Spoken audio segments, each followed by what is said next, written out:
is therefore considered by the court that William H. Bonney be hanged till he be dead, dead, dead.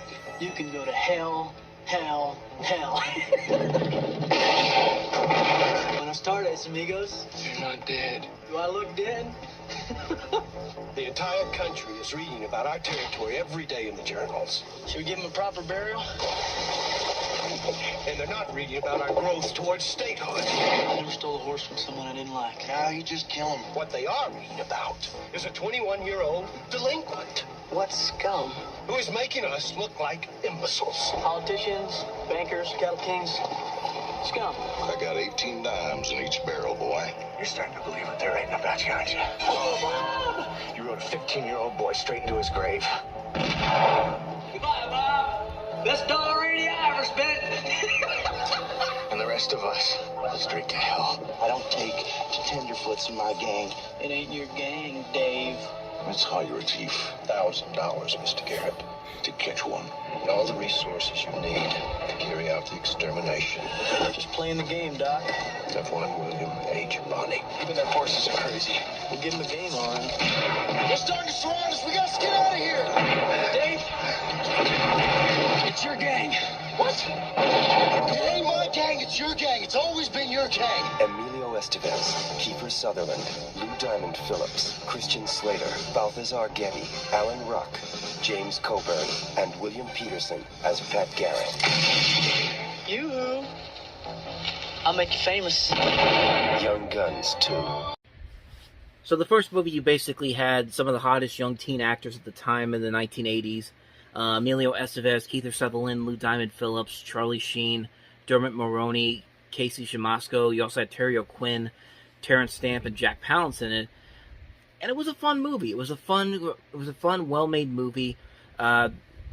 Mostly because of the chemistry between the cast. I like the idea that they had where they basically did a retelling of the story of Billy the Kid, and they did it with these actors. And it works pretty well for what it is. It's a fun movie.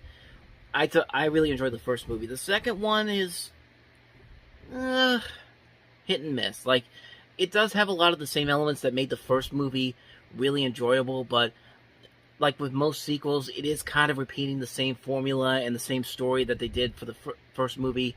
They bring it into this movie here, and nearly half the cast of this movie is not from the last movie is not in this new movie.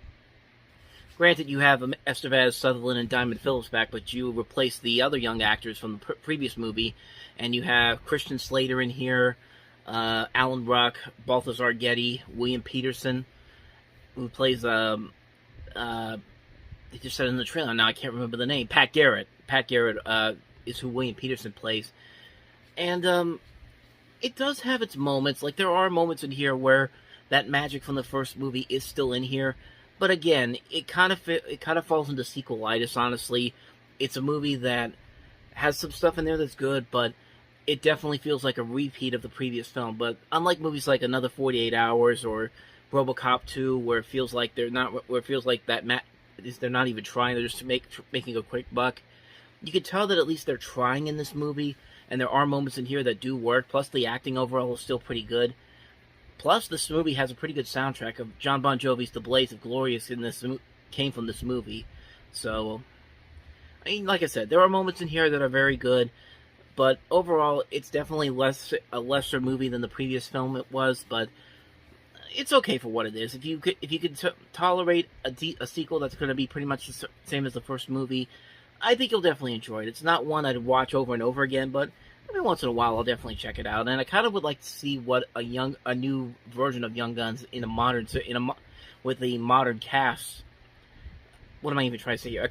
A cast of some of the younger actors of today would look like. So that'd be kind of interesting to see, honestly. I'm actually kind of intrigued that they haven't even tried to do a remake of this yet. But knowing how pretty much everything in the past is going to get remade eventually, it's going to happen at some point. So yeah, I'm kind of curious to see what they would do with a new version of Young Guns today. But Young Guns 2, not as good as the first movie, but still kind of enjoyable. I enjoyed it for what it was. So let's go ahead and move on to the next movie, and that is Spike Lee's follow-up to Do the Right Thing, and that is Denzel Washington in Mo Better Blues. I want a man who knows what he wants. music. Everything else is secondary. What you and I do is not make love. What would you call it, Dan? It's definitely not making love. You ever heard of the Mo Better? Well, what? Mo Better makes it Mo Better. What about Delvis? I like her too. I like women. You said it was a million in one shot. They wear the same dress in the same day and see each other. Like it or not, you're a dog. You're a good doggy, but you're a dog nonetheless. Get off! What did you call me? I mean, how in the hell can you call me by her name? Boy, they got all kind of people in this club tonight. Look at that little ugly guy at the bar. Hey, fella! Trying to sneak in here in the colored section. I see you. He's a horrible manager. Everybody can see that but you. The midgets in Gold League. You know my name is Giant. Every night we go over this. Look, Giant is my friend. Giant? That's a joke. It's not a joke. It's a joke. We couldn't manage a little league team. Minor league. Keep coming up short.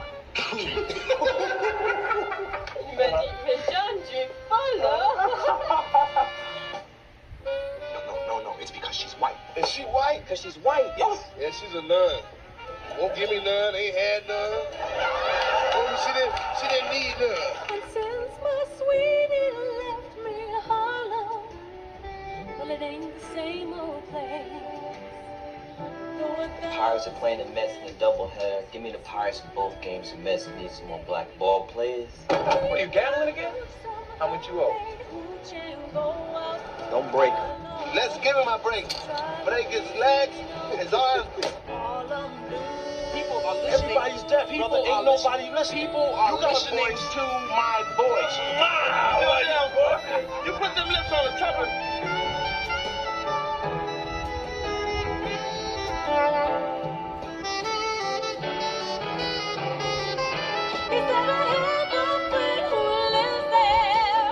Academy Award winner Denzel Washington in a new film from Spike Lee. We thank you for coming because you didn't have to come. You could have stayed home and watched Arsenio Hall or something. Mo Better Blues. Of course, for Spike Lee to follow up such a masterpiece of a movie like Do the Right Thing, that was always going to be a tough act to do. It's always like that whenever somebody makes a fantastic movie and then they have to deliver a movie that hopefully is as good or even better than what they did before. But Mo Better Blues is certainly not a bad movie by any means, but it definitely pales in comparison to Do the Right Thing. There are still a lot of great elements to the film. You put Denzel Washington in anything, he'll make it a better movie almost immediately. Like I said before, I really don't think he's made a terrible movie. He probably has made a movie where the movie itself wasn't all that good, but he was usually giving it his all. But yeah, he usually will never deliver a really terrible movie, at least as far as I'm concerned. But you got the rest of the cast in here working very well. Wesley Snipes, Spike Lee, John Turturro, Giancarlo Esposito, Robin Harris, Bill Nunn, Cinda Williams. You still got the great cinematography by Ernest Dickerson. Bill Lee has a very good score. The music in general overall is very well done. You got jazz music by Terrence Blanchard, who would later become Spike's primary composer on many of his movies, as well as Branford Marsalis. The biggest problem with the movie is that the story is kind of all over the place. There's definitely a lot of flaws in the storytelling. The pacing is really off at times. For a movie that's just a little over 2 hours, you really never get that full satisfaction that you did with the runtime of Do the Right Thing. And I mean, the overall tone of the movie doesn't really work all that well. This film is supposed to take place in 1969 Brooklyn, and the movie opens up with Flavor Flav talking over the Universal Studios logo, which is fun, but it doesn't really fit the tone of the movie itself, of what the movie is trying to be. It just feels like Flavor Flav did it as a favor to Spike Lee, because they're friends or something like that. But it's not like I said, it's not bad, but it definitely feels out of place for what the movie is trying to be. So like I said, it's not a bad movie. There are still moments in here that I really do appreciate, but the film itself is just kind of a mixed bag. It's not one of Spike Lee's worst films by any means, but it definitely failed to repeat the same success that Do the Right Thing did. I mean, it's worth watching at least once just to see a good Denzel Washington movie, but it's not classic by any means necessary, and I think Spike Lee did a much better job with his next film, which we'll get into when we get into 1991, but that's my thoughts on Mo Better Blues. Now let's move on to the next movie, and quite honestly, this is probably the best movie released this weekend, and that was, surprisingly enough, DuckTales the movie, Treasure of the Lost Land. ancient pyramid of Kali Baba, where a fabulous treasure has lain hidden for centuries. A treasure sought by a ruthless sorcerer. A treasure whose incredible mysteries are about to be uncovered. Jumpstart my heart. By 6 daring adventurers. I finally found it. But finding the fortune is only the beginning of a powerful secret Bless me bagpipes. that will lead to unbelievable magic. I wish for the treasure of Kali Baba. That will become one unforgettable adventure. I'd sure like to know where this leads.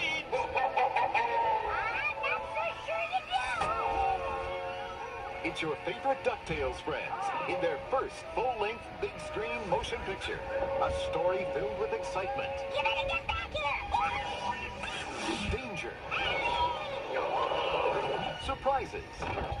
Is there a doctor in the pyramid? And fun. That's easy for you to say. It's a movie so big, so special, so exciting, no TV can hold it. DuckTales the movie. Treasure of the Lost Lamp. I wouldn't mind doing it again, now that I know you can live through it. It's hard to believe that in 1990, Disney not only created one movie, but 2 animated movies that would end up becoming some of their most underrated works. Like, we had this movie, and then we had The Rescuers Down Under, and this is coming right after they just did The Little Mermaid. And it's just like, what happened that both DuckTales and Rescuers Down Under ended up underperforming so badly at the box office, but they would later go on to become cult classics in their own rights. DuckTales the movie is amazing. Like, this is a movie that is a lot better than I think a lot of people would give it credit for. This is a movie that's more based off the old Carl Banks comics that the original series was based off of, even though the elements of the TV show are still very much used here. The animation is incredible. There's a lot of good writing in this movie. Alan Burnett, who would later go on to do Batman the Animated Series, wrote this. The action is very good. The voice work is once again top-notch. It paces itself very nicely. It doesn't feel rushed at all, even though it's only about 75 minutes long. It knows when to wrap the story up, and it knows that it does a good job of keeping the pace up so you can keep getting invested in what's going on. And there's nothing really more I can say about it. I mean, this is just a fantastic movie. It's a shame that it didn't do well at the box office, but then again, August is not usually the best time to release a family film, even for Disney. Very rarely do you have a family film in August that actually makes a big profit at the box office, and unfortunately, this killed what could have been for the Disney Afternoon series, because they were actually going to work on a Chip and Dale Rescue Rangers animated movie after this movie came out, but that got shelved, and we wouldn't get a real Chip and Dale Rescue Rangers movie until the recent movie on Disney Plus. But and honestly, we wouldn't get a Disney Afternoon movie-esque type movie until we get a Goofy movie, which is pretty much Goof Troop the movie when you really look at it. But it's interesting. It's interesting what could have been. But DuckTales the movie really is an incredible movie, a very underrated movie. Great, it's great all around. I can't recommend it enough. Definitely check it out if you haven't seen it already. So, on to the last movie, and that is the directorial debut of Whit Stillman, and that is Metropolitan. Tom is the only guy I've ever liked in my whole life. I'm not going to forget about him because of some apparent inconsistency. I've had a crush on Serena with some ups and downs for over 2 years. Serena had an incredible number of boyfriends, at least 20. Monica and Serena Slocum still together. Well, one thing's for certain. She's lost her virginity by now. How can you say that? You're right. Maybe she wasn't a virgin. Is it true you're barren? As a matter of fact, it is. I don't take that sort of thing seriously, though. Rick Von Slonaker is tall, rich, good-looking, stupid, dishonest, conceited, in short, highly attractive twin. I don't see how that can be bad. I shouldn't have to go into all the sordid details. Well, could you go into a few sordid details? They're doomed. What are you talking about? Downward social mobility? They're bourgeois. Cha-cha-cha. Playing strip poker with an exhibitionist somehow takes the challenge away. And in love. I mean, for them, men are either dates, potential dates, or date substitutes. Well, I find that dehumanizing.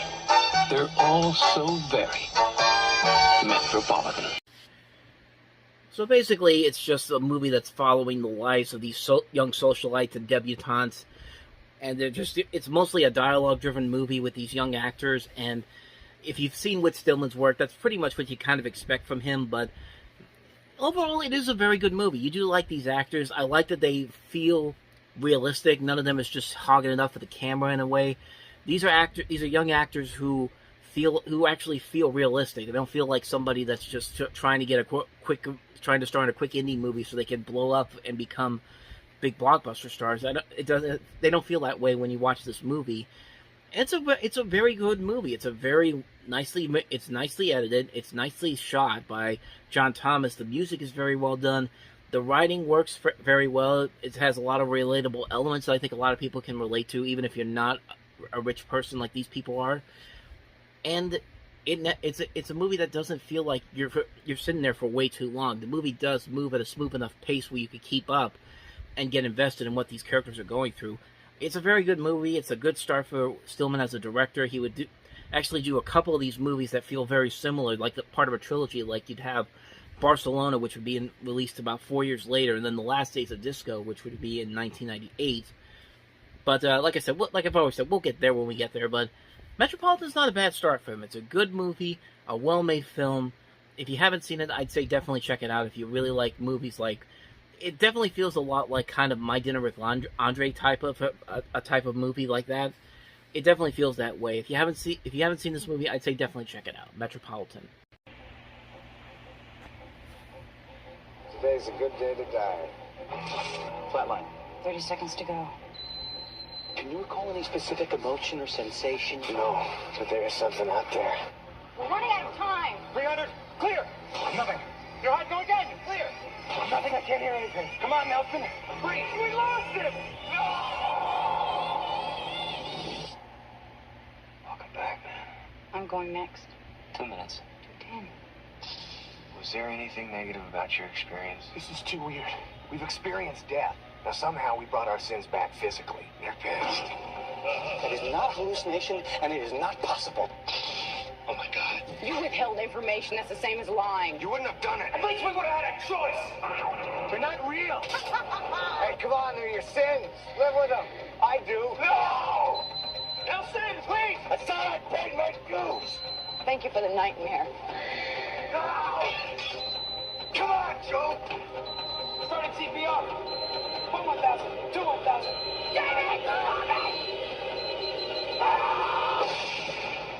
Flatliners. Some lines shouldn't be crossed. There is a very intriguing concept with Flatliners. You have these medical students. They have this thing where one of them goes flatlines, is dead for a certain period of time, and it usually just starts off for like 20 seconds, and then it grows to like 2 minutes, and then they want to try to make it go longer than that, like 10 minutes, 30 minutes, and it's an interesting concept. It's a good idea. The movie, unfortunately, has just the wrong execution for it. I mean, the movie overall, I think is good, but I feel like it could have been a whole lot better. You've got a pretty good cast here. Sutherland, Roberts, and Bacon, they work off each other very well, as they do with William Baldwin and Oliver Platt, who are also in this. But some of the visuals overall are pretty good.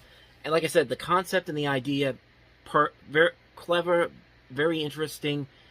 Unfortunately, it doesn't. The story kind of goes through the generic plot, the typical plot you would see in a formulaic type of movie like this. Like, something happens, one person becomes the bad guy, and it becomes like it just becomes predictable what's going to happen at the end. Like, something that it's going to be very, it's just not going to live up to the expectations that the premise and the cast here have worked for. This movie almost works as a great movie, but as it is, it's a good movie. It's a good movie that really could have been a whole lot better if the script writing had been a little bit better. That's what I want to say. The script writing here is not very good. Like, it's for a story structure, it kind of just takes the same formulaic route we see in movies like this.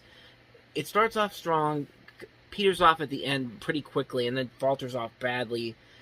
But not badly, falters off to a point where it's just like, it knocks it off a couple of stars from what I would have given it before. But like I said, it's not a bad movie. It definitely has its moments. It has a good cast. It has great visuals. It has a good idea to it. I just wish the script had been better written and better handled. That's really all I wanted for this. But I'll at least give it this. It's a lot better than the remake was in 2017. So, if that's anything to say about it. So yeah, that's my thoughts on Flatliners. Let's go ahead and move on to the next movie, which is Mel Gibson and Robert Downey Jr. starring in the action comedy Air America. American manpower. There are no American combat troops in Laos.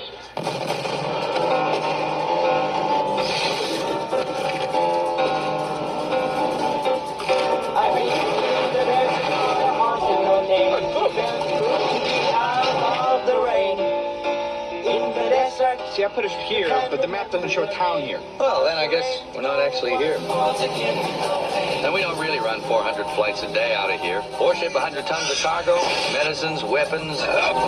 Why are they shooting at us? Because they're unfriendly. Why is everyone so unfriendly? Well, they haven't got to know us yet. I don't want to crash twice in one day. Don't worry. I crash better than anyone I know.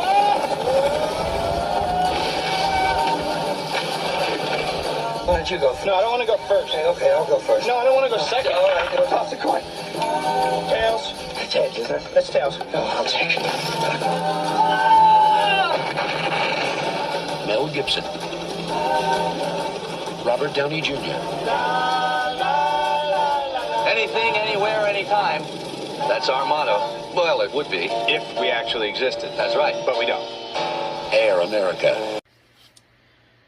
Yeah, kind of like Flatliners, a movie that had potential, has a really good cast to work with, especially the two leads, Mel Gibson and Robert Downey Jr., but man, did they advertise this movie the wrong way. The trailer makes it look like this lighthearted buddy comedy, something in the lines of Lethal Weapon movies, but in the film, it's much, much different. There are serious themes of an anti-war message. The opium trade becomes a major focus here. There's a negative portrayal of the Laotian general, played by Burt Kerwick, who is General Lu Song. And the movie itself is just not that exciting. I mean, it doesn't really have that spark that something like a Lethal Weapon movie could have, especially with Mel Gibson. Because Mel Gibson has proven he can work chemistry with some people that he works with. Like, he can work with Danny Glover in the Lethal Weapon movies. He already did it earlier in the summer with Goldie Hawn and Burn on a Wire. And you think with Robert Downey Jr. next to him, who was a young, aspiring actor at the time, who was a very good actor back then, you would think that these two could work off each other well enough so the chemistry could make this movie surpass a pretty mediocre script. But unfortunately, it just really doesn't. I think that's the biggest problem with the movie, is that the script, it plays it too safe. It plays it way too safe. It actually kind of makes the CIA kind of look like jerks in this movie. And I mean, there's definitely elements here where they could have tried a little bit more to make it a much more enjoyable movie than it is, but it really doesn't work. It's a movie that had so much potential to it, but unfortunately, it just couldn't figure out how to stick the landing or make something that could have been something really good. But for what it is, it's just a movie that had so much potential, completely wasted it. It's a disappointment, to say the least, especially when you have Mel Gibson and Robert Downey Jr. in this, who these two could have worked off each other so well, but sadly it doesn't. It was a major disappointment that when I finally got to see this movie, and it didn't live up to the expectations I thought it would have. But that's Air America for you. So let's go ahead and move on to the next movie, which my mind has gone blank right now, so you're going to see it right here. The war was good for L.A. Brought in money, opportunity, and more than a little greed. Put the weasel in jail. Nothing else matters. Nothing else in the world. How about $5 or $6 million? Could I make a phone call? Please. Now the war's over, and people come here because they think the money's easy and the women are easier. That's a combination that's good for business. The divorce business. I was honestly unfaithful. Which, by the way, pays for my convertible, my country club dues. Hell of a shot. and my office building where I can shut the doors and not even hear the oil well pumping across the street. The war was good for women, too. Gave them jobs. Oh, you're gonna make me do it, aren't you? Money, and enough independence to double the divorce rate, which didn't hurt my business any either. After all these years, I've learned a couple of things. Trick or treat. The clients lie. Say hello to Jake Giddes. What's this? It's a hand grenade. You ought to know that. You're a war hero. The cops always think I'm lying. I didn't know he didn't have the gun with him. Oh, I'd never frisked him before I let him walk in on his wife hanging on the headboard while some guy was slamming her into the wall, Lou. The lady in question reminds you of someone else. And marriage has made more liars out of men than golf. Of course, that guy can't live without golf. The deal is you'll turn the wire over to me at the end of this round, or I'll have you killed. Sure. The society crowd turns up its nose at mousing around and peeking through keyholes, but they're the ones who pay the most to see what's on the other side. Come on. You can tell me. Blackmail. What are you talking about? You tell me what the hell you think's going on here, and I'll tell you if I think you're right. These days, people want to have it all.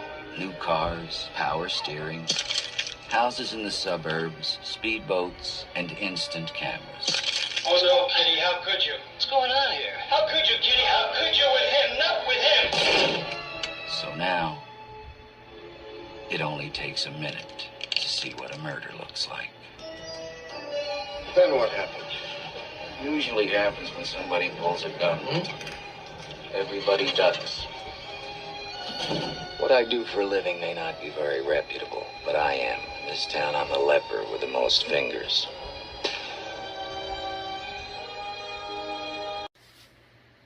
Yeah, that's not a promising sign if I can't remember The Two Jakes, the sequel to one of the great movies of the 1970s in Chinatown. And, honestly, it pretty much tells you everything you need to know about this movie, because you would think with a sequel to Chinatown coming 16 years after the original movie, you would think that this would have some sort of merit to it, like something people would get excited for, you know. But unfortunately, this is one of those movies that had been in production hell for so many years. The script for this actually was finished in 1984, I should say. It actually dates back all the way to when Chinatown just came out 2 years afterwards in 1976. But then the script finally got finished in 84. Robert Towne was supposed to direct the film. If you see the Paramount 1985 trailer reel, it's heavily marketed in there as a movie that is eventually going to happen at some point with Robert Towne directing it, and unfortunately that never happened. When they were working on it in 85, they had Kelly McGillis, Kathy Moriarty, Dennis Hopper, Joe Pesci, and Harvey Keitel all casted. They were set to go. All the sets were built. Filming was about to begin. And then Robert Towne backs out at the last moment. Like, he left the movie, and just because of... And it created a lot of creative differences between him, Robert Evans, and Jack Nicholson. And then, after that happened, they got Dino De Laurentiis to help finance the movie. Harrison Ford was almost set to take over the role of Jake Giddes. And then Roy Scheider was supposed to play the other Jake. And they were supposed to start shooting that in 86. They thought about bringing John Huston back to direct that movie, but that never happened, and the film just kept going through all of these circumstances. The Cannon Group actually bought the film a little bit, and then they went back to Paramount afterwards, and then finally in April of 89, they finally made the movie, and this was supposed to be, and this was Jack Nicholson's directorial debut on this film, but unfortunately, it just doesn't live up to that much of the problems that they had at the beginning. You have to have a really good movie if you've had that many production difficulties. And unfortunately, the movie just doesn't have any of that. It doesn't have that same spark that the original Two Jakes had. The original Chinatown had. I'm getting so confused right now. Because the original Chinatown, it's a movie that still very much holds up almost 50 years later. This movie it just doesn't feel necessary. Like, there's nothing about this story that feels like it needed to continue. Chinatown had a good conclusion to its story. And so when this movie, it's just like, what's the real point of this? I mean, what am I really getting from this movie that it's so important that you had to make this movie, and sure enough, the movie didn't do so well. It crashed and burned at the box office. It only made back $10 million of its $25 million budget, and for a movie that was heavily hyped, long in production, waited over 15 years to get made, and you have Jack Nicholson not only starring but directing as well, and it also had it still has a pretty good cast: Harvey Keitel, Meg Tilly, Madeline Stowe, Eli Wallach, Ruben Blades, Frederick Forrest, David Keith, Richard Farnsworth, Tracy Walker, James Hong, Faye Dunaway, Tom Waits. For a movie with that big of a cast in here, and then for just to come out like this, that's a major, major misfire for Paramount Pictures, especially since their summer started off with them completely re-editing another 48 hours within a week before its release, creating one of the biggest clusterfucks you'll ever see, and then it ends with this. So yeah, needless to say, this movie is not very good. This is a very lackluster sequel to a movie that still holds up very well, and like I said before, you didn't really need this movie. There was really nothing there that we needed to know in a sequel film, and this movie really has no purpose of existing. The Two Jakes, like I said, it's just a movie that just doesn't need to exist. It's a movie that it's there. It's supposed to be something. It doesn't have that same.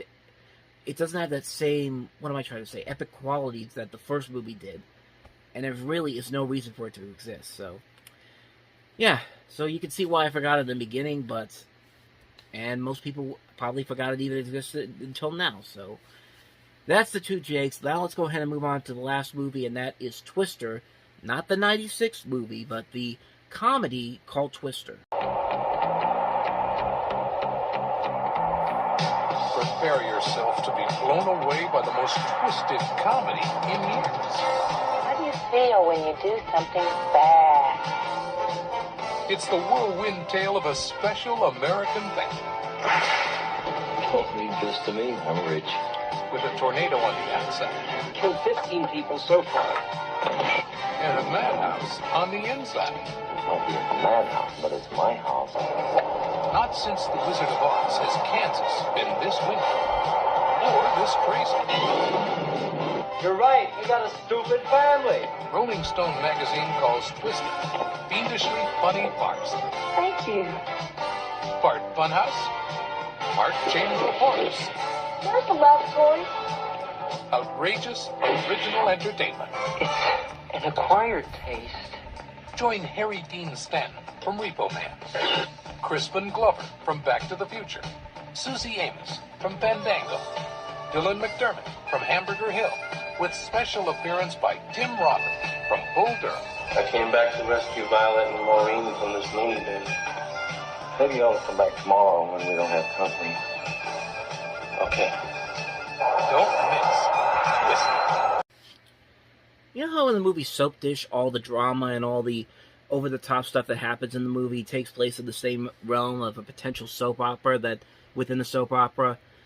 Imagine that, except the soap opera is actually real, and it's not funny whatsoever. That's what this movie is. This movie feels like a melodramatic soap opera disguising itself as a comedy and really failing miserably on so many levels. It just doesn't work as a whole. It's a movie that, despite a strong cast that includes Harry Dean Stanton, Crispin Glover, Dylan McDermott, and Jenny Wright, it's just a movie that just doesn't work at it well at all. Like, you don't like any of these characters whatsoever. The story is pretty generic. The movie overall is not very strong. It just doesn't work. It's a movie that's just... It has its heart in the right place, I guess, but it's just a film as a whole that just doesn't really pan out as well as I think they wanted it to. It's a movie that quickly came and went. Not a lot of people saw it, and you could probably tell why. It's just not a very good movie overall, and I really don't have anything more to say about that movie.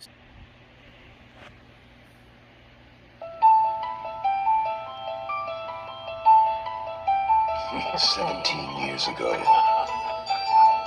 an extraordinary motion picture touched our most profound, nameless fears. Do you dare walk these steps again? Death be not proud, nor canst thou kill me. Satan grows stronger. You believe in possession, Father? He has found a haven. Come to take a little blood from you, Father. He has taken possession. The boy had been crucified. His web widens. I've just never seen anything like this in 20 years. Inside this cell, The killer drove an ingot into each of his eyes and cut off his head. inside a man. Who are you? I am the one. A man we thought had died 17 years ago. He is inside with us! He will never get away!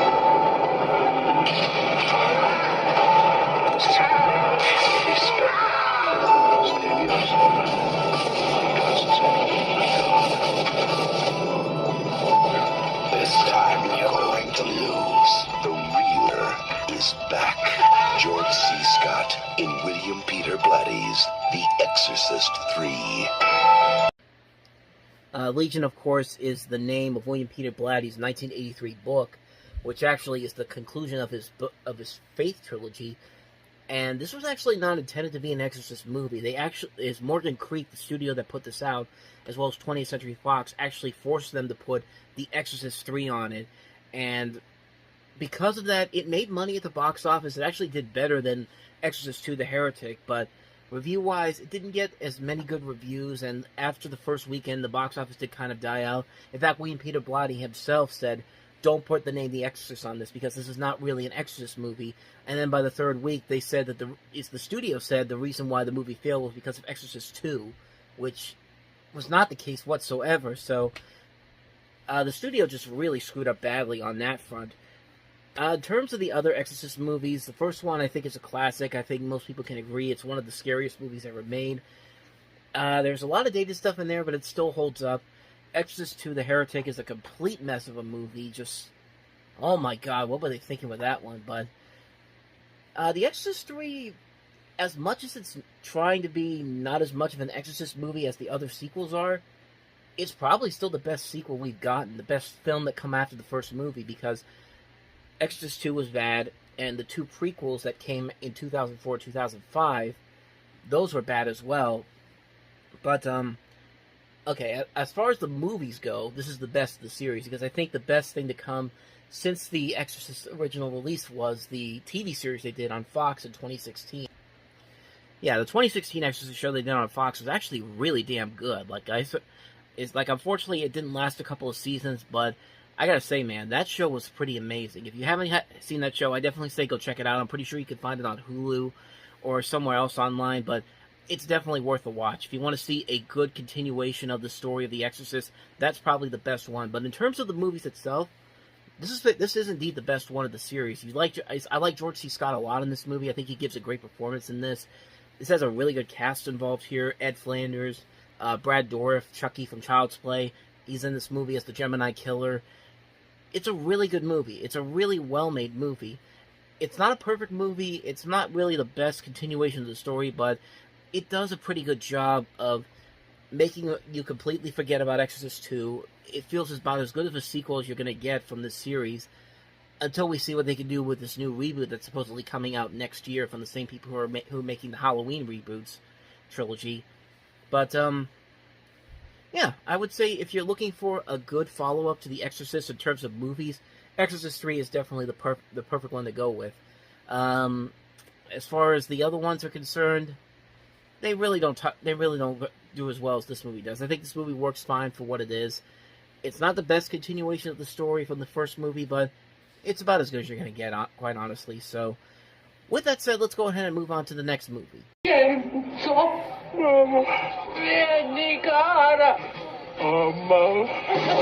Former gangster Vincent Vinny Antonelli. I'm a new man. Is being placed under federal protection. Not the old me. Hidden in suburbia. This is the new me.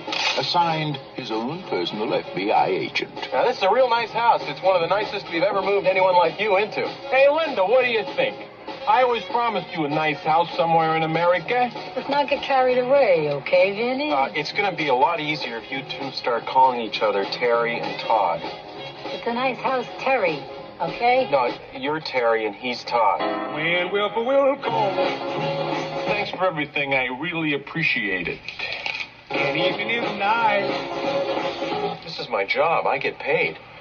You don't tip FBI, man. Sure you do. I lead you to my blue heaven. The man is a government asset. He has to testify at 2 major mob trials in New York in the immediate future. Being in the witness protection program may save Vinny's life. Boom. I just want you to keep your nose clean. Capiche? You trying to say capiche? Yeah. Well, don't do it, because it hurts my ears when you do it. But who's going to save the suburbs from Vinny? You know, it's dangerous for you to be here in the frozen food section. Why is that? Because you could melt all this stuff. The comedy that asks the question, can an urban hood find suburban hood? Would you like to try a vanilla bran oat crunchie? What do you think? Steve Martin, Rick Moranis. Have a nice day. Up yours. That movie is, of course, My Blue Heaven, which stars Steve Martin as a gangster and Rick Moranis as an FBI agent in the Witness Protection Program, trying to help him out. You got a script here by Nora Ephron. You've got the direction of Herbert Ross. I mean, the music by Ira Newborn, the Naked Gun trilogy. Sounds like you have a winner here, and for the most part, it is a winner. The movie gets by on the cast itself. You've got Steve Martin, of course, Rick Moranis, Joan Cusack, Melanie Mayron, Bill Irwin, William Hickey, Carol Kane. Just a really great cast involved in this movie. The jokes are very hit and miss. Most of them hit bullseyes, some not so much. There are more funny moments in here than there are moments that aren't as funny, and I think the script overall, it kind of takes a formulaic route, quite honestly, and that's where it kind of suffers a little bit, but I still enjoyed the movie for what it was. What's interesting I found out about this movie is that it has a relationship to Goodfellas, which would later come out the next month.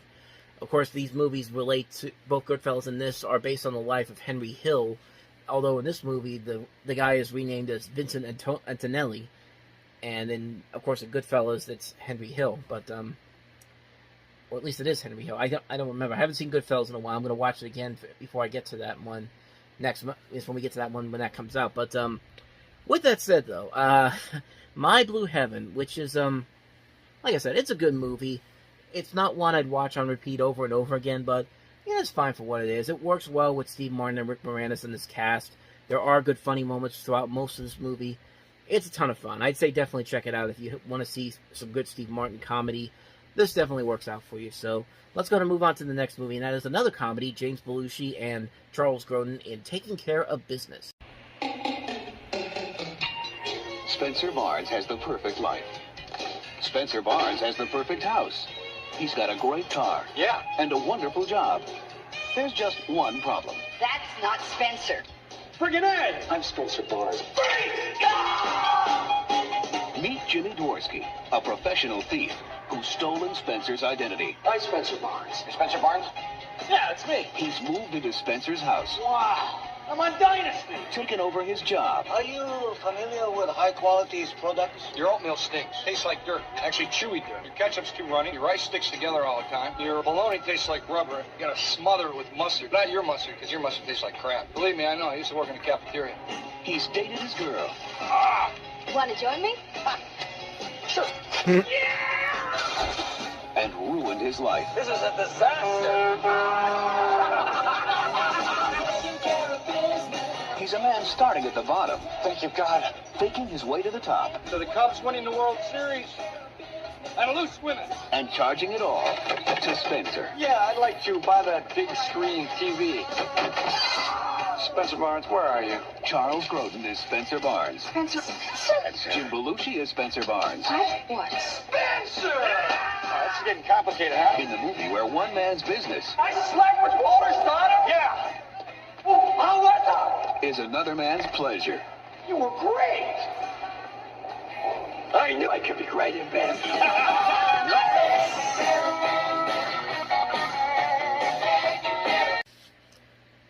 you kind of heard me laughing a little bit there. I can't help it, man. There are some things in this movie that did make me laugh. I mean, for the most part, this is pretty much another Trading Places type of a movie, except nowhere near as funny, and doesn't have the same... And James Belushi and Charles Grodin, as funny as they can be, they couldn't even come close to what Dan Aykroyd and Eddie Murphy did in that movie. But it is a movie that has some merit to it. There are some moments in here that are kind of funny. Silly moments that are funny as well. But, yeah. Not a good movie, not a great movie, but still a decent movie to be for what it is. I mean, one of the things about this movie is that this is one of the early film works of J.J. Abrams, who of course would later go on to create such shows as Lost, Fringe, and it would also help to make movies such as Cloverfield, Super 8. He had his hands on the Star Wars movies, Star Trek, Mission Impossible, so on and so forth. I really don't think I need to tell you any more about what this guy has done since then, but it's interesting to see his first major motion picture script, and it's a movie like this. And like I said, it's not a bad movie. It's not a great movie either. It's fine for what it is. Like, for a one-time watch, I'm glad I watched it. I wouldn't want to watch it again very soon, but I don't know, maybe down the line I'll definitely check it out again at some point. There were moments in there that did kind of make me laugh, and Charles Grodin, it's Charles Grodin. Like, Charles Grodin, whenever he's on screen, he usually can be very funny. I like James Belushi, too. I like Jim Belushi a lot. Maybe not as much, of course not as much as John Belushi, but I think he does get a bad rap sometimes because he is the brother of John Belushi, and you expect that family dynamic to continue on with every kid that comes after that, but I've liked him enough. I liked him enough in a couple of these movies where he's perfectly serviceable. He's nowhere near as good as his brother, but he's fine for what it is, and this movie is fine for what it is. Is it a great movie? No, but I'm glad I saw it. Maybe down the line I might check it out again, but it's not something I'm going to rush out to see again anytime soon. So, with that said, let's go ahead and move on to the last movie, and that is David Lynch's Wild at Heart, starring Nicolas Cage and Laura Dern. Can I talk to Lilith? You are not going to see him ever. Why can't do the far end of the world for you, baby? A man can't ask for one minute. You love me so. You really do. You want me to shoot Sarah in the brains with a gun? Uh-oh.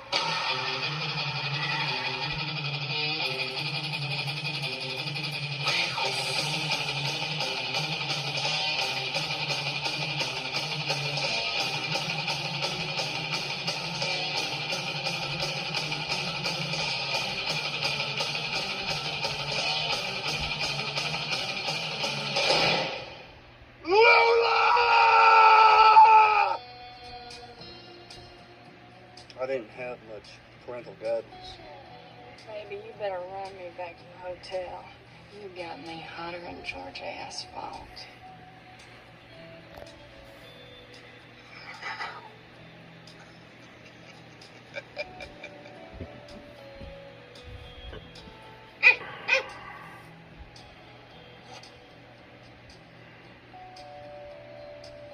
This whole world's wild at heart and weird on top.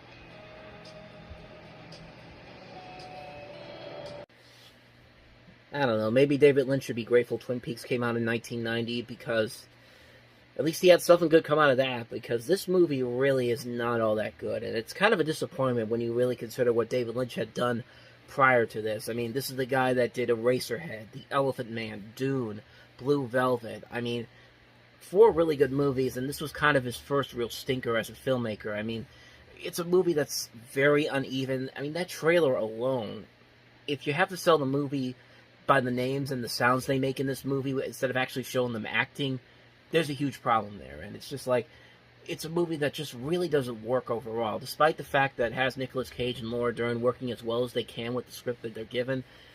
It's a movie that doesn't really make a lot of sense overall. It's not a very well-written movie. David Lynch has done a whole lot better than this. It just didn't work for me. And I know it has grown a cult following over the years. It's grown some reevaluation as a great movie from him over the years. But it's a movie that I've seen, and I've seen it to say to myself that this is really not as good as I think a lot of people give it credit for. It is kind of a disappointment, especially for a guy like him. So So yeah, that's my thoughts on Wild at Heart. Not a very good movie from David Lynch, at least in my opinion. Somewhere in the city, a brilliant scientist is on the verge of an amazing discovery. The cells, they're holding. They're stable. Finally, we can replace damaged skin tissue. Then, No foolish heroics, if you please.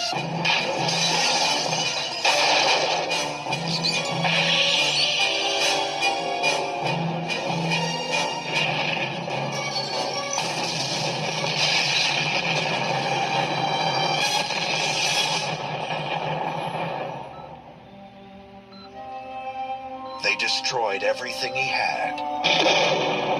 All that he loved. Everything that he was. Now, crime has a new enemy, and justice has a brand new face.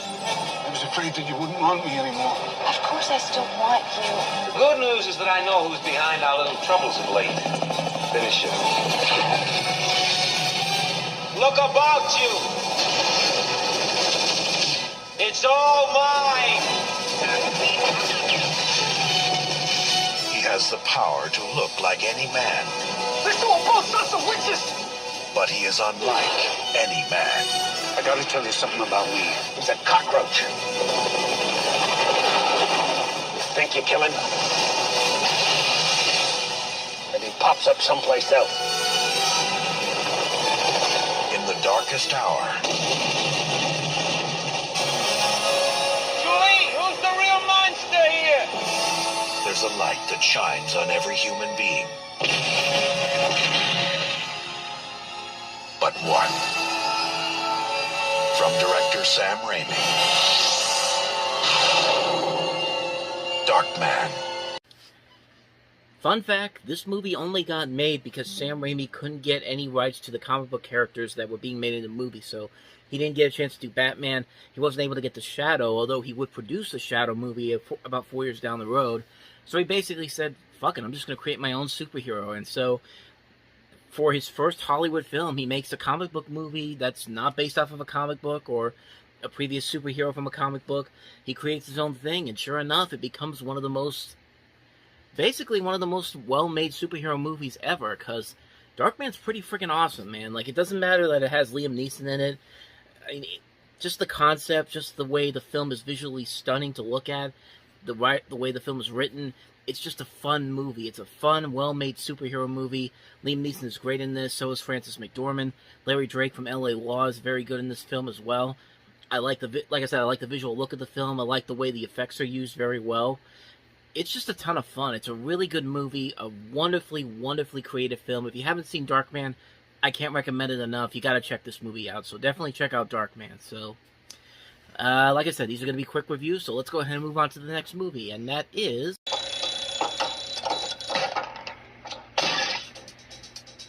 In the 2 years you have worked here, you have broken just about every city ordinance that pertains to this line of work. Well, you can't say we haven't been a lot of laughs. Gotta complain about banging trash cans on P Street at 6 a.m. this morning. You boys know anything about this? No, sir. Pump it up a little more, get the party. This is the last year we throw trash. You said that last year. Yeah, but this year I mean it. You meant it last year. Just think of the garbage business as a way station on the road to Nevada. What was that for? You didn't like it. No, I liked it a lot. Then shut up.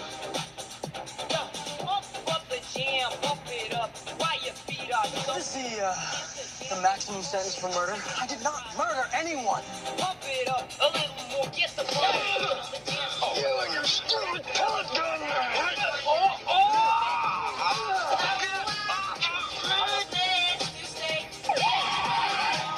What are you doing? I'm crashing!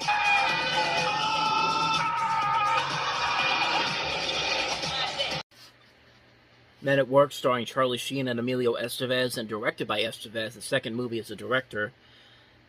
And this is just a contemporary person to me. The movie definitely kind of reminded me kind of like Regular Show in a way. I can kind of see both Charlie Sheen and Emilio Estevez as kind of like Mordecai and Rigby in a way. But So I've seen the movie, and it's not bad. It certainly could have been a whole lot better, but there are moments in here that are legitimately funny. I do like this pairing of Sheen and Estevez, and I like the rest of the cast they have here. And there are definitely a lot of very funny moments in the film. It's very formulaic. You can kind of predict what's going to happen. It's, like I said, it's a perfectly serviceable movie. Do I wish it would have been a little bit better? Yeah, but for what it is, it's good. It's a decent movie. It's probably one I'm not going to watch on repeat many times in the future, but maybe I'll definitely check it out again sometime later on in the future. But it's not something I'm going to rush out to see unless I really, really want to see it. But so that's my thoughts on Men at Work. So let's go ahead and move on to the next movie, which is...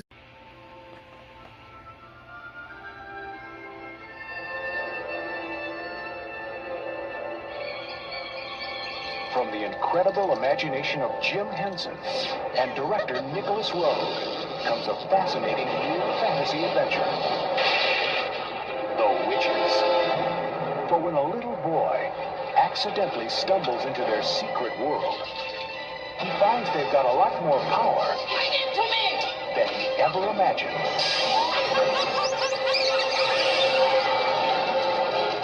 Grandma, it's me, Luke. Luke, they turned me into a mouse. Oh, no. Who's the Grand Old Witch? Join Luke on his remarkable journey. Now, the witches are on his tail. Whoa. And he must scurry around their evil plots. Squeak past every danger. Finally setting the trap that will save the world from the witches. We must stop them. So no joke, I've actually seen this movie for the first time a couple of years ago when the Robert Zemeckis remake came out. And as much as I did like the Robert Zemeckis remake, there's nothing that's going to top this movie in terms of just the way it looks, just the way it feels. I absolutely love this movie. It's a very dark, gritty, but fun PG-rated family film. When PG actually meant something, this isn't... It's when it says some material may not be suitable for children, this movie clearly has stuff that's not suitable for that may not be suitable for children.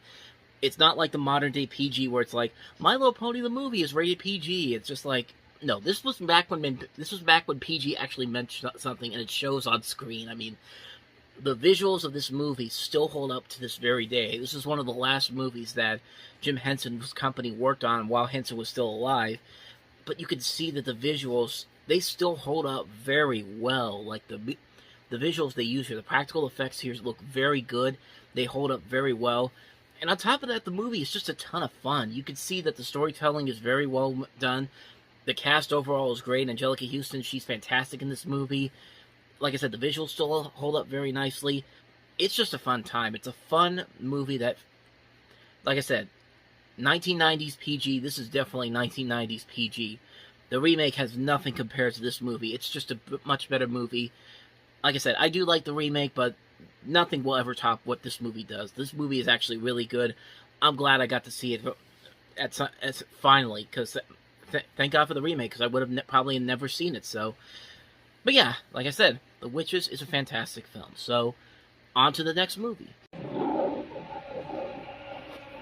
The flow of cocaine coming into the United States is becoming a war. He rules an empire. Gentlemen, Ramon Coda, the world's wealthiest drug dealer. A world of corruption and violence. His power crosses every border. In democracy, great. But now, he's crossed the wrong man. We would have been such a beautiful team. Not on your best day, pal. Chuck Norris is back. See that look in your eye? I'm not going to fight. Always the hard one. And he's about to take the war on drugs. Stranglehold, it's a go. To new heights. You can go with the parachute or without it. You're bluffing. Want a bet? Scared you, didn't I? He's a gentleman. Hang on. With a soft touch. Lesson number 1. A mean kick. Lesson number 2. And his own special brand of diplomacy.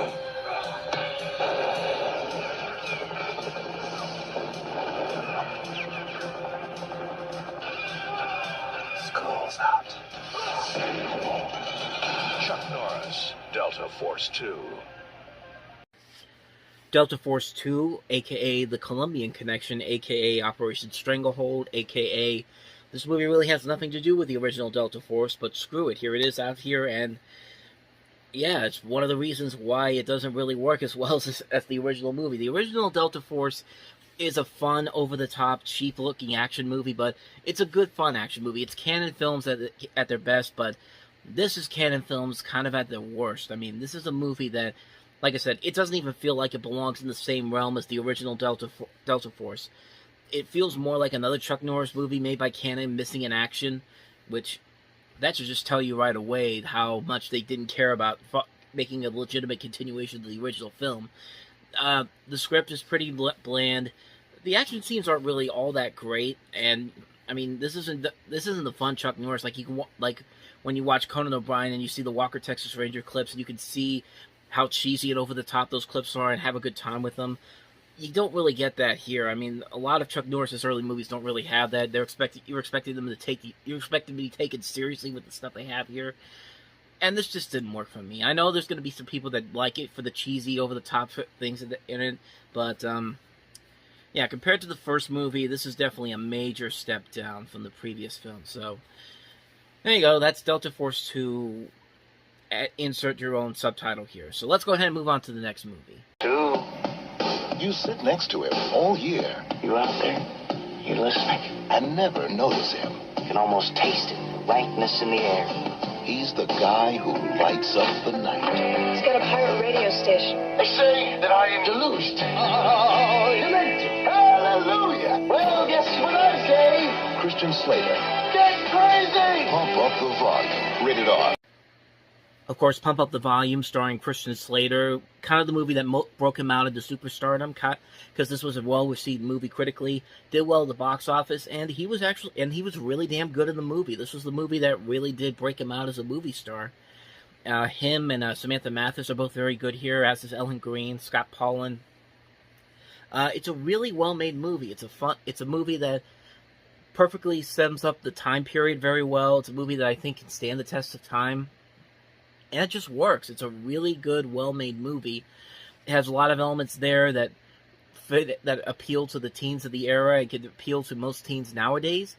And it's a movie that it does take kind of a formulaic route, but it doesn't cop out at the end. As much as it gets so close to potentially doing that, it doesn't cop out in the end. It just tells you the cold, hard truth of life as we know life at the time back then. It's a message that really does hold up very well, even by today's standards. It's a movie that I think is very well made. It's a really good movie. It's a movie that launched Slater's career, made him into a star. It's a well-made movie. I'd say definitely check out Pump Up the Volume if you haven't seen it already. So, with that said, let's go ahead and move on to the next movie, which is After Dark, My Sweet. We thought we just met. I don't have any ideas yet. Let me see what I can stir up for you. I don't want him talking you into this mess. Family's ready to pay up. They just want the boy back. Wake up, Polly! Faye doesn't trust me, and I don't trust her. We both don't trust you. After Dark, My Sweet. Starts Friday. After Dark, My Sweet is, of course, starring Jason Patric and Rachel Ward.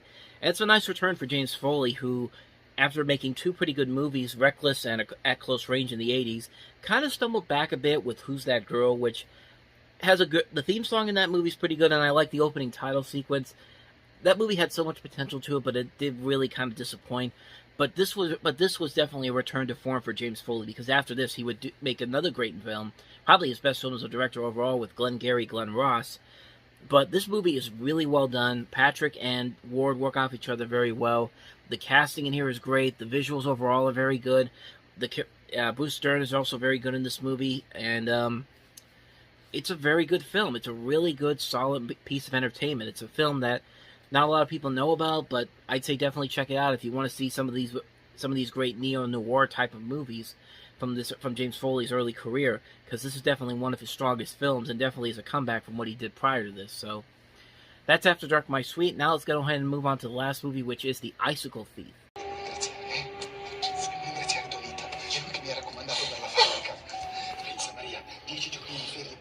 Tutte le domeniche libere e c'è anche la casa passa malattia per tutta la famiglia. Maria, adesso ci possiamo ammalare tutti.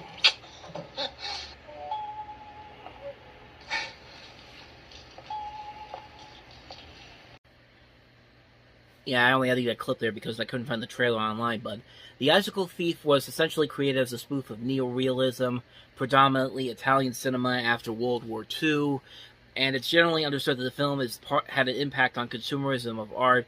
It's a film that's supposed to be very much like The Purple Rose of Cairo, and maybe a little bit of The Naked Gun. You can definitely tell there's a little bit of a spoof aspect just from that clip alone, but I haven't really seen the movie, so I can't really comment on it, but it definitely looks like a French film. It definitely looks like an Italian movie that you... I said French. It's Italian. But, yeah, it definitely looks like a movie from Italy. And, I mean, yeah, not really much more I can say about that one, because I haven't really seen it all that much, but just want to acknowledge that it existed. So there you go. That's The Icicle Thief. And, judging by that clip, it's got some potential. I mean, maybe it could be something interesting, but I'm not going to rush out to see it anytime soon. But, so yeah, that's The Icicle Thief. For over 50 years, his cinematic genius has thrilled audiences around the world. His films have inspired George Lucas, Steven Spielberg, Francis Coppola, Brian De Palma, and Martin Scorsese. As a director, he has won every major international film award. The Grand Prix in Venice and Cannes, the Silver Bear in Berlin, the Golden Award in Moscow, the Oscar in America.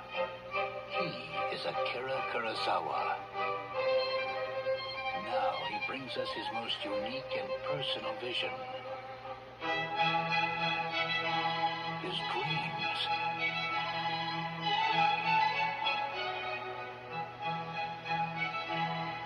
As a child,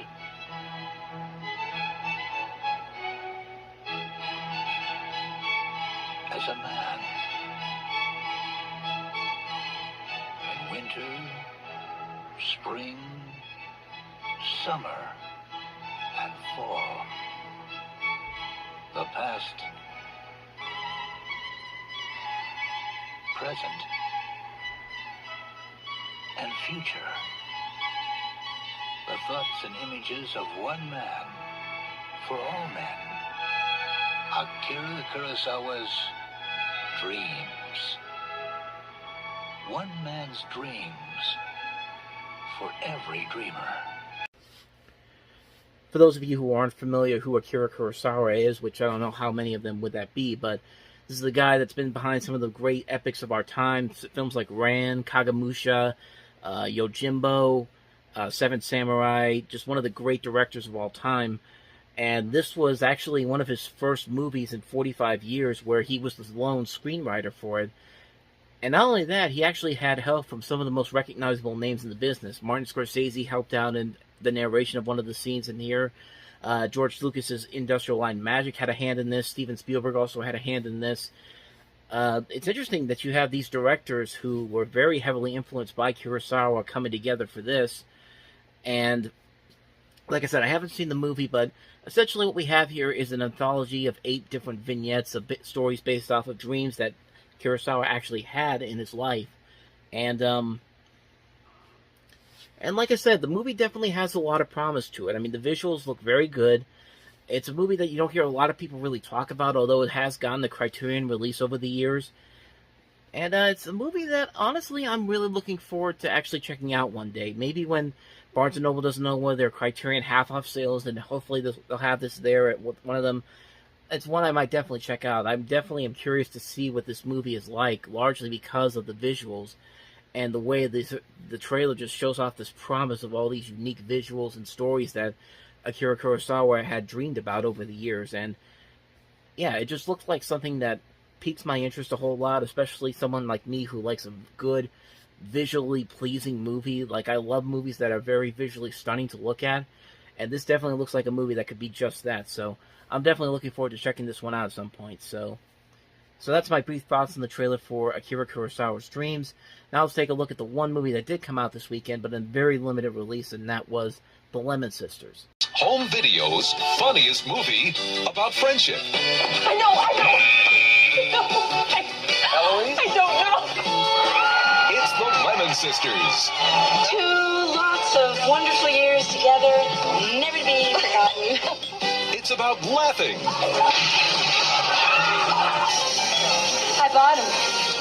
It's about romance. I want you to call if you want to call. Do you want me to want to call you? If you want. It's about holding on. I can take care of my own crazy self.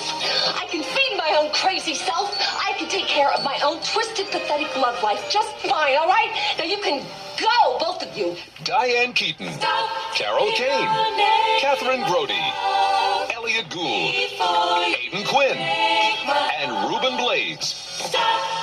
In a comedy about one of life's greatest challenges, staying friends. I don't care if anybody ever sees us sing again. It'll be no great loss. The Lemon Sisters. So the Lemon Sisters is basically 3 lifelong friends working in the bars of 1980s Atlantic City, performing the songs of 1960s girl groups. That's it. That's really all you could get from this trailer, and if you're going to have something with Diane Keaton, Carol Kane, Elliot Gould, Reuben Blades, Aidan Quinn, Nathan Lane, Richard Libertini, you would think there would be something more than that to this movie to make it kind of stand out or be somewhat enjoyable. But the fact that this was something that was shelved for a year, had to go through different rewrites and revisions, it doesn't give me a lot of high hope for this movie. This movie looks like something that maybe at one point had potential, or maybe with a better director and a better writer, maybe someone like Nora Ephron or Penny Marshall or some of these people that could really make this work better. Maybe it would have had something, but not from what I'm seeing from this trailer alone. I mean, this trailer doesn't really show a lot of promise. It doesn't really look all that investing. It's a movie that no one really ever talks about, and that's probably a good reason why, but that's just my quick thoughts on the Lemon Sisters trailer. I mean, maybe, who knows, maybe it's an underrated gem, but I've never heard anybody really talk about it, but so yeah, that's the Lemon Sisters for you.